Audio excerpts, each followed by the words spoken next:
Assalamualaikum warahmatullahi wabarakatuh. Hai anak-anakku sayang, gimana kabarnya hari ini? Semoga kalian selalu sehat ya. Ibu nggak akan lupa mengingatkan kalian selalu memakai masker jika berpergian kemanapun dan menjauhi kerumunan. Dan kalau sudah selesai dari berpergian dan nyampe rumah, kalian jangan lupa mencuci tangan kalian. Oke? Ya, anak afalah, cerdas, berakhlak mulia, berprestasi.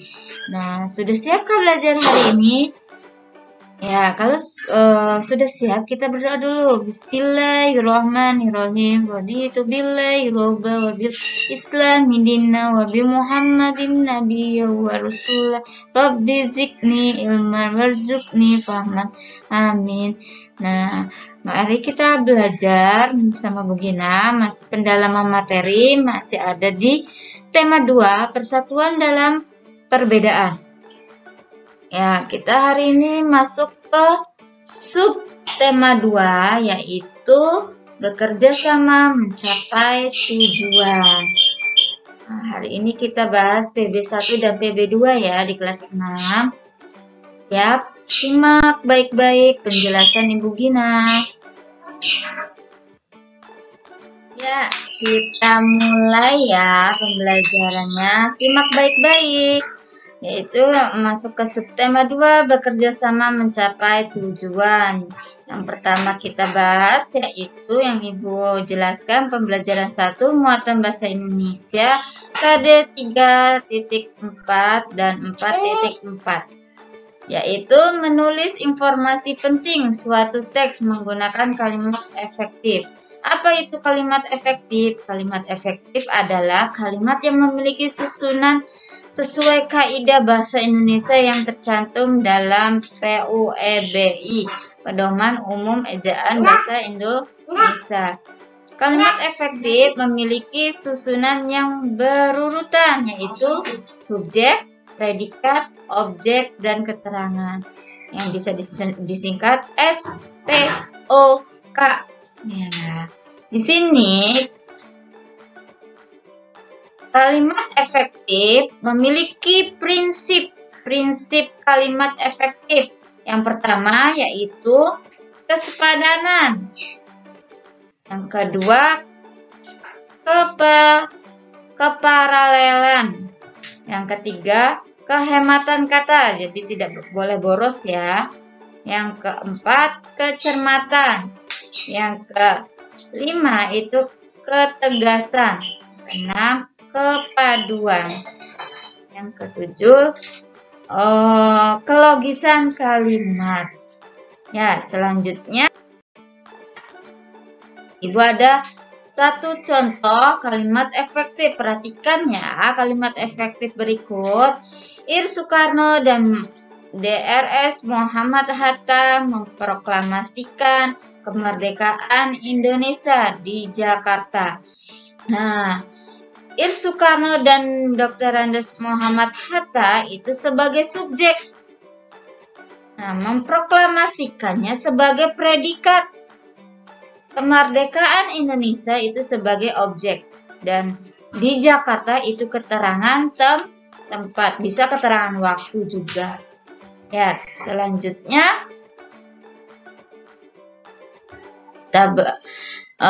Ibu kasih tugas satu kalimat. Ayo tentukan subjek, predikat, objek, dan keterangan pada kalimat berikut. Beberapa kali TKR atau Tentara Keamanan Rakyat dan rakyat melancarkan serangan ke markas sekutu. Nah, kalian tentukan subjeknya, predikatnya, dan objeknya, dan keterangannya pada kalimat tersebut ya. Tulis di buku tugas kalian. Ya, kita lanjutkan ke PB1 muatan IPS KD 3.4 dan 4.4 tentang IPS, yaitu upaya mempertahankan kemerdekaan Indonesia. Dengan cara apa upayanya? Yaitu setelah kemerdekaan Indonesia diproklamasikan, bangsa asing datang kembali untuk menguasai Indonesia. Nah, perjuangan perjuangan pun berlanjut dengan tujuan untuk mempertahankan kemerdekaan Indonesia. Perjuangan tidak lagi bersifat kedaerahan, melainkan bersifat nasional. Ya, selanjutnya,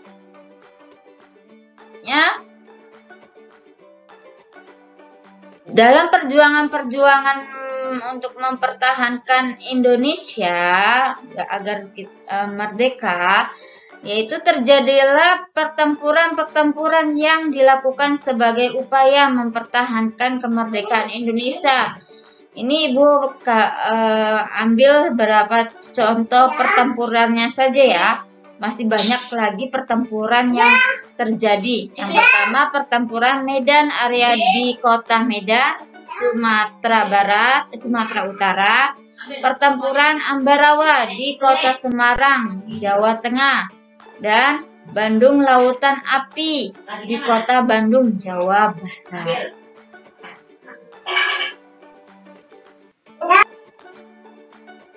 Ya, selanjutnya pembelajaran 1 muatan IPA KD 3.3 dan 4.3. Cara hewan menyesuaikan diri terhadap lingkungannya. Tujuannya untuk menyesuaikan diri pada hewan adalah sebagai berikut. Yang pertama, memenuhi kebutuhan hidup, misalnya air dan makanan. Mengatasi kondisi lingkungan yang ekstrim, misalkan lingkungannya sangat panas, dingin, atau kering sekali. Yang ketiga, melindungi diri dari mangsanya. Ya. Di sini ada beberapa contoh hewan menyesuaikan terhadap jenis makanannya. Penyesuaian struktur gigi terhadap jenis makanan. Yaitu Ibu ambil contoh buaya. Buaya memiliki struktur gigi taring yang sangat tajam untuk memudahkan dalam memakan daging. Yang kedua, menyesuaikan bentuk paruh terhadap jenis makanan. Bebek memiliki paruh pemakan cacing berbentuk lebar dan memiliki struktur seperti sisir di bagian pangkalnya yang berguna untuk menahan makanan yang licin agar tidak lepas dan menyaring makanan dari lumpur. Dan ada juga bebek ini memiliki kaki yang berselaput ya, berenang ya. Ya, selanjutnya yaitu penyesuaian diri bentuk kaki. Kaki burung pemakan daging bentuknya kokoh dan memiliki kuku tajam. Fungsinya untuk mencengkram mangsa dan merobek makanan. Penyesuaian yang berikutnya, penyesuaian bentuk mulut pada serangga. Ibu ambil hewan kupu-kupu ya, serangga kupu-kupu ya. Memiliki bentuk mulut menghisap sehingga memudahkannya mendapat nektar terletak di dalam bunga. Ya, selanjutnya kita akan bahas berikut ini beberapa ciri khusus pada hewan. Yaitu Ibu ambil cicak ya. Cicak ini mempunyai pelekat pada telapak kakinya sehingga dapat merayap di dinding atau langit-langit rumah. Cicak juga memiliki lidah yang panjang dan lengket sehingga dapat menangkap serangga. Yang ketiga, cicak dapat memutuskan ekornya untuk melindungi dirinya dari musuh. Ya, selanjutnya contoh yang kedua yaitu apa ini? Unta, ya. Unta ini memiliki lubang hidung yang dapat ditutup saat terjadi badai pasir. Nah, memiliki bulu mata yang panjang, melindungi mata dari pasir. Mulut dari gigi yang bisa mengunyah tanaman berduri. Nah, rambut di punggung melindungi diri saat matahari. Unuk di unta ini untuk menyimpan cadangan makanan. Nah, kakinya pun dia memiliki fungsi kaki yang tidak mudah terpelosok dalam pasir maupun bertahan pada sukunya, yaitu kaki panjang. Unta memiliki kaki panjang yang berfungsi untuk menjaga tubuh agar tetap dingin dari panasnya suhu pasir di gurun pasir. Ya, selanjutnya di sini Ibu ambil contoh kelelawar ya, yaitu kelelawar ini mencari makan pada malam hari. Kelelawar mempunyai sistem ekolokasi. Kelelawar termasuk satu-satunya hewan mamalia yang bisa terbang. Kelelawar juga memiliki indera bau dan pendengarannya pun tajam dan mengeluarkan frekuensi yang tinggi yang tidak dapat manusia dengar. Ya, kita lanjutkan ya. Hewan apa ini? Ya, semut. Ya. Di sini semut sangat identik adalah memiliki antena. Antena ini pada semut berfungsi untuk mendeteksi rangsangan kimiawi dan berkomunikasi sama semut lainnya. Ciri khusus semut selanjutnya itu mengeluarkan bau dan mengeluarkan cairan khusus semut ya. Jadi, nah, oke. Di sini Ibu kasih tugas buka halaman 35 di LKS kalian. Di situ ada tugas untuk